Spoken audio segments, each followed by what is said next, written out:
is when you pick the Chicago Bulls, they never had Jordan. They always had player 99. 99, yeah, player Yeah. 99. Yeah. Yeah.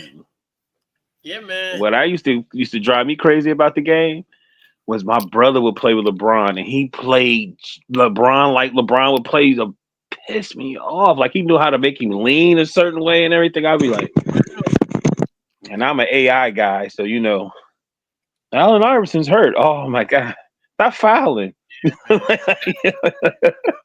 Crazy. Anyway, All right. So who get this week's game? Who get this week's game ball for you, Mal? Which guy?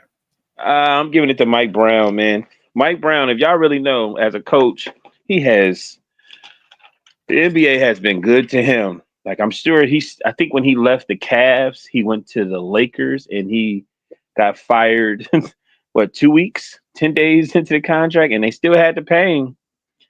I think he finished the season, and then the next he finished season, the season. he finished the season, and he got 5 games the next season. Okay, but they still had to pay him. Yeah. And even with the Kings, he got signed the extension, got fired the next year. So he got a 4-year deal. He's the New York Knicks coach. He's on 10 for $40 million. His winning percentage, he's 758 wins, 454 losses. I didn't know he was from Columbus, Ohio either. But congratulations to him. I'm going to, I think in the last 2 years, I've actually heard him speak more, and he seemed like he's a very intelligent guy. But congratulations to him, man. You about to be a New York Knicks coach. It is not a game. Yeah, crazy. I gotta give a huge shout out to my beloved Washington Mystics. First off, getting that 81-79 win yesterday in Fairfax. A matinee matchup. Definitely huge shout out to the Mystics doing their thing. But I got to give a huge shout out to the 2 dynamic rookies of the Washington Mystics, and Sonia Citron and Kiki Iron. They were named to the NBA All-Star, WNBA All-Star as reserves. So this is the first time that a trio/duo has in their rookie season has made the WNBA All-Star. The last time this happened was in the last century, where we had Taj McWilliams Franklin, Shannon Johnson, and our friend Nikisha Sales, UConn stand up with the 1999 Orlando Miracle. So definitely a huge shout out to the dynamic rookies and Sonia Citron and Kiki.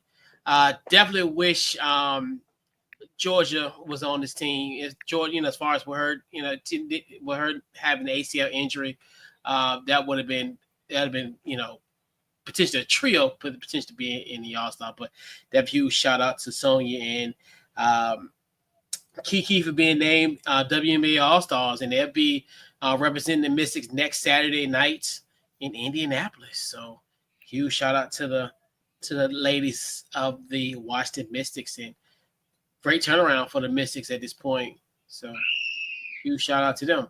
So before we round out, what are your final thoughts before we head on out?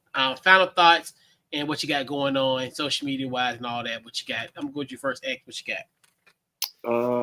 In a couple weeks, I'm supposed to be covering the TBT tournament in JMU. Nice. So got that to look forward to. Nice. Social media, Twitter/X is X_J_SR,